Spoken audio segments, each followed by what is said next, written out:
भगवान राम की परीक्षा लेनी चाहिए और भगवान राम की परीक्षा लेने के लिए माँ का स्वरूप बनाया था, सीता का स्वरूप बनाया था। और जब सीता का स्वरूप बनाया था तो भगवान राम जब सीता के स्वरूप में शिव ने देखा कि तुमने मेरी माँ का रूप बनाया, क्योंकि मैं राम को जपता हूँ हृदय में, और जब राम को जपता हूं तो माँ सीता मेरी माँ हुई और आपने मेरी माँ का रूप बनाया। अब मैं आपको पत्नी रूप में कभी स्वीकार नहीं करूंगा। उस समय कहा था कि तुम्हें इस शरीर को छोड़ना होगा सती, और शरीर को छोड़ने के बाद में भाव बने। राजा प्रजापति दक्ष ने जो है यज्ञ किया था, और यज्ञ करने के बाद में भगवान विष्णु को निमंत्रण दिया, यज्ञ पुरुष बनाया। ब्रह्मा इंद्र आदि 10 दिक्पाल देवताओं को आमंत्रण दिया। तो संसार में सबको आमंत्रण देने के बाद भगवान शंकर को आमंत्रण नहीं दिया, भूल गए। और भगवान शंकर को आमंत्रण नहीं देने के बाद भगवान शंकर मौन थे। देखना साहब, बिन बुलाए तो भगवान के घर भी नहीं जाना, इंसान तो बहुत दूर है। ये कथा माता सती की इसीलिए आती है कि बिन बुलाए किसी के घर नहीं जाना। इसलिए किसी के घर बिन बुलाए अगर तुम गए तो समझिए कि फिर आपका सदैव ही सदैव जो है आपका तिरस्कार ही होगा। माँ जगदम्बा की यह कथा यही सिखाती है। माँ भगवती सती ने जब भगवान शंकर से कहा कि मेरे पिता यज्ञ कर रहे हैं और यज्ञ कर्म में वैसे तो निमंत्रण नहीं आया, लेकिन मैं तो उनकी पुत्री हूँ, मुझे कोई भगाएंगे तो नहीं। भगवान शंकर ने कहा सती अभी तुम मेरे अधीन हो, और मेरे अधीन होने के कारण मैं तुम्हें आज्ञा नहीं देता कि तुम वहां जाओ।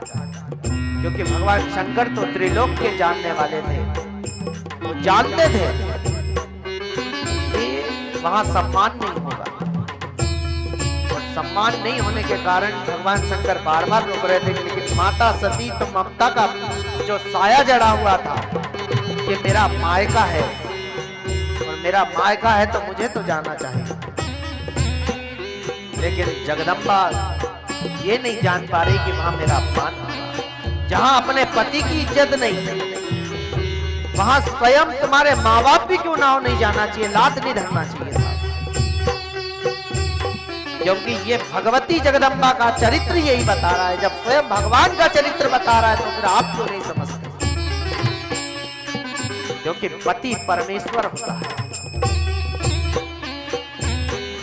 देवी की कथा समझना बहुत टेढ़ी खीर है साहब।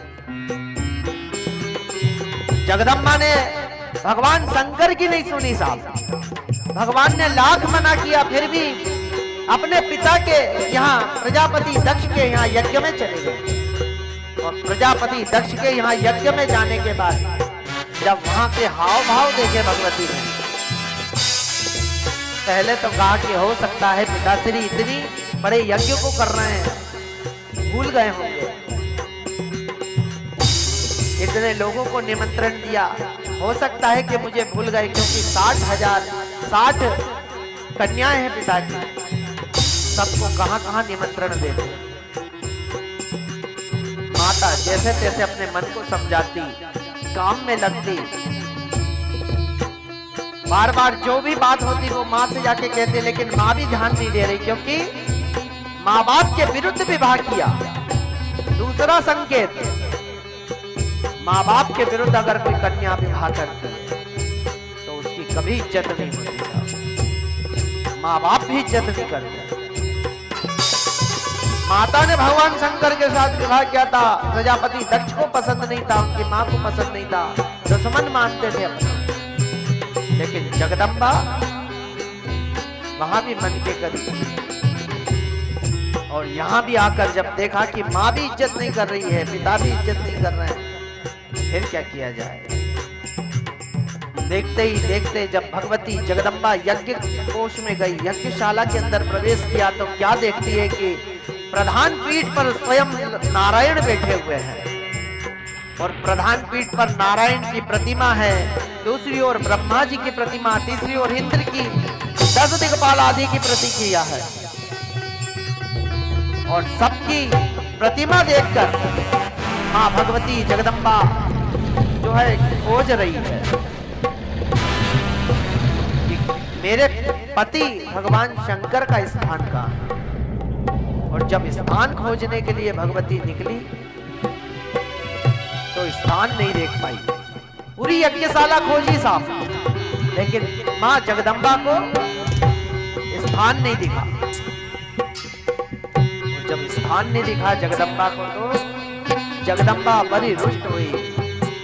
जब पिता से कहा कि पिताश्री आपने मेरे पति का स्थान क्यों नहीं दिया, तो राजा प्रजापति दक्ष ने क्रोध में कहकर कहा कि जब जिस दिन तू इस घर से निकली थी उसी दिन इस घर से तेरा नाता टूट गया था। पहला तो कारण यह है कि तुझे आना ही नहीं था, तू आई तो आई किस लिए है। जब ये बात सुनी तो जगदम्बा से क्रोध समाहित नहीं रहा। भगवती जगदम्बे की आंखें प्रलय से लाल हो गई साहब, और लाल होने के बाद जगदम्बा भगवती यज्ञ कोष में बहुत तीव्र भाव करके अट्टहास करते हुए यज्ञशाला में आंखों को आंसुओं से अश्रुपूरित किए, रोते हुए अपने पति से की कि हे नाथ, मैंने आपकी आज्ञा का पालन नहीं किया है और मैंने आपकी आज्ञा का पालन नहीं किया, इसलिए भगवान मैं आपकी दोषी हूँ और मैं आज इसी क्षण इसी यज्ञ भूमि में इसी यज्ञ में अपने शरीर का त्याग कर रही हूँ।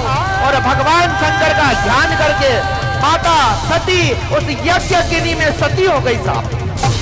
और जब जगदम्बा सती हुई तो सारे देवताएं अपने आसन से उठ गए कि अब ना जाने क्या होगा कि संसार को बांधने वाले, संहार करने वाले सदाशिव शाम भगवान भोलेनाथ महाराज जो इस संसार का प्रलय करते हैं, उनकी भार्या साक्षात जगदम्बा ने आज सती रूप धारण कर लिया, इस यज्ञ अग्नि में सती हो गई। जब ये समाचार भगवान शंकर को मिलेगा तो क्या होगा। उधर भगवान शंकर नंदी को भेजते हैं कि तुम जाओ, बहुत देर हो गई, सती आई क्यों नहीं, यज्ञ में देखना, अगर उसे सही नहीं लगे, अच्छा ना लगे तो सती को वापस ले आना। नंदी जब गए तो देखा मां जगदम्बा का शरीर अग्नि दाह हो रहा है, अग्नि में जल रहा है। जैसे ही नंदी ने देखा तो नंदी के देखते ही भगवती का शरीर मां के नाम से जोर से चिंगारी लगाई साहब, और भागते हुए वो गति से दौड़े हैं, भगवान शंकर के लाश पर बैठे हैं। जाकर कहा भोलेनाथ, मां भगवती पराम्बा ने अपने शरीर को अग्नि में संस्कारित कर दिया। भगवान माता इस संसार को छोड़कर अग्नि में समाहित हो गई। जैसे ही भगवान शंकर ने नंदी के मुख से भाव सुना तो भगवान भोलेनाथ अपने क्रोध को समाहित नहीं कर पाए साहब, और जगदम्बा भगवती पराम्बा का वियोग सहन न करते हुए भगवान शंकर आंखें लाल करिए अपना विकराल रूप बनाना चालू किया साहब।